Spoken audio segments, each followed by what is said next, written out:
Tiniyak ng isang House leader na babantayan nila ang panukalang 2026 national budget, hindi lang sa pagsasabatas kundi maging hanggang sa implementasyon nito. Yan ay para maiwasan na ang mga kontrobersya tulad ng flood control scam at super health centers. Yan ang ulat ni Mela Lesboras. Imbes na magturoan, solusyonan na lang ang problema. Yan ang iginiit ni House Deputy Speaker Janet Garin na dati ring nagsilbi bilang kalihim ng Department of Health ukol sa issue ng super health centers. Kamakailan lang, mismong si DOH Secretary Teodoro Herbosa kasi ang nakadiskubre na may mga super health center pala sa bansa na incomplete at hindi operational. Sa ilalim ng proposed 2026 national budget, isa pa naman sa mga pangunahing pinondohan ang mga proyektong pangkalusugan. Kaya giit ni Garin, dapat lang na maayos ang implementasyon nito para mapakinabangan ng ating mga kababayan.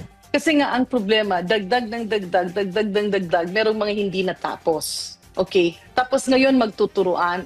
I don't think it's, siguro iba lang yung, the way you should manage things is to look at the problem, hanapan ng solusyon, and then pag-usapan. Sa ngayon, naka-session break na ang Kongreso pero muling binigyang diin ni Garin na maayos at malinis ang inaprubahan nilang budget proposal.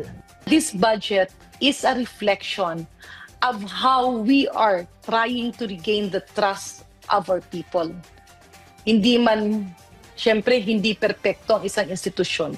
Pero kitang-kita naman dyan na kung ano ang nais ng taong bayan ay pinakikinggan. So if you look at the budget, ang daming reforms na ipinasok dito.